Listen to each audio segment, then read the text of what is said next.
আসসালামু আলাইকুম।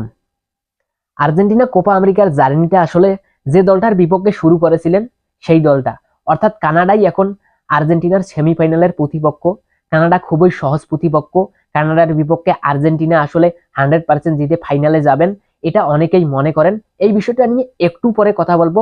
প্রথমেই আসলে আর্জেন্টিনা বনাম কানাডার সেমিফাইনাল ম্যাচটির ম্যাচ টাইমিংটা দিয়েই শুরু করি।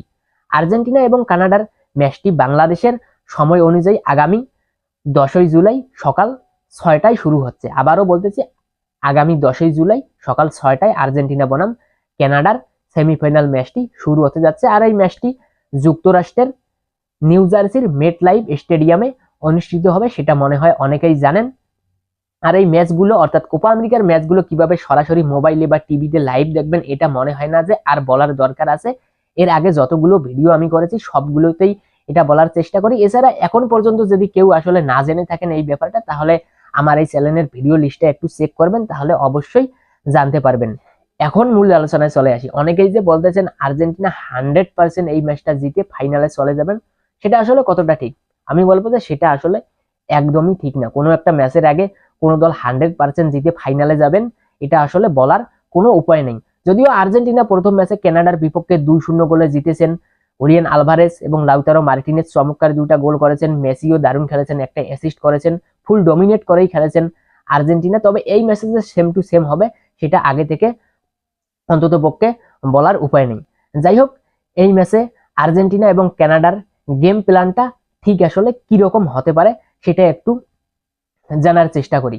আর্জেন্টিনার ক্ষেত্রে বলবো যে আর্জেন্টিনার আসলে নতুন কোনো প্ল্যান থাকবে বলে আমার অন্তত পক্ষে মনে হয় না। আর্জেন্টিনা যে বিষয়টাতে আসলে সব থেকে গুরুত্ব দিবে সেটা হচ্ছে যে ইকুয়েডরের বিপক্ষে তারা যে ছন্নছাড়া পারফরমেন্সটা দিয়েছেন সেটা ভুলে গিয়ে দ্রুতই আসলে আগের ফর্মে ফিরে আসা। এছাড়া আর্জেন্টিনা স্বভাব সুলভভাবে নিজেদের পায়ে বল রেখে অর্থাৎ বল পজিশনে রেখে বিল্ড আপ প্রোগ্রেস করার পরে কানাডার বিপক্ষে আসলে একের পর এক অ্যাটাক করে যাবেন। আর কানাডার গেম প্ল্যানে যে বিষয়টা থাকা উচিত বা থাকবে সেটা হচ্ছে যে আর্জেন্টিনার অ্যাটাকগুলোকে প্রতিরোধ করা। আর আর্জেন্টিনার এই অ্যাটাকগুলোকে প্রতিরোধ করতে হলে কানাডাকে একেবারে লো বলেকে অর্থাৎ একদম নিচে নেমে এসে ডিপেন্ড করে আর্জেন্টিনার অ্যাটাকগুলোকে ধ্বংস করতে হবে বা প্রতিরোধ করতে হবে এবং সুযোগ পেলে খুব দ্রুত সময়ে কাউন্টার অ্যাটাক করে গোল করার চেষ্টা করতে হবে। শেষ করার আগে আর্জেন্টিনা টিমের ইনজুরি রিলেটেড আপডেট একটু দিতে চাই। সেটা হচ্ছে যে আর্জেন্টিনার যে মেসি এবং লিসান্দ্রো মার্টিনেজের ইনজুরি সংখ্যা ছিল সেটা এখন পুরোপুরি নেই, অর্থাৎ মেসি এবং লিসান্দ্রো মার্টিনেজ একদম ফিট আছেন। যেটা সংখ্যা আছে সেটা হচ্ছে যে মার্কোস আকুনিয়ার একটু ডিসকমফোর্ট আছে, তাছাড়া সকলেই একদম ফিট এবং সুস্থ আছেন। মোটামুটি এটা বলা যায় যে আর্জেন্টিনা কানাডার বিপক্ষে একেবারে বেস্ট 11টাই পাচ্ছেন। শেষ মুহূর্তে আর্জেন্টিনার একজন সমর্থক হিসেবে আমিও বলবো যে কানাডার বিপক্ষে আসলে আর্জেন্টিনা জিতে কোপা আমেরিকার ফাইনালে চলে যাবেন এবং ব্যাক টু ব্যাক মেসি ডিমারিয়াদের হাতে কোপা আমেরিকার ট্রফিটা দেখতে পারবো। এখানেই ভিডিওটি শেষ করছি। ভালো থাকবেন। কথা হচ্ছে ফুটরানের পরবর্তী ভিডিওতে।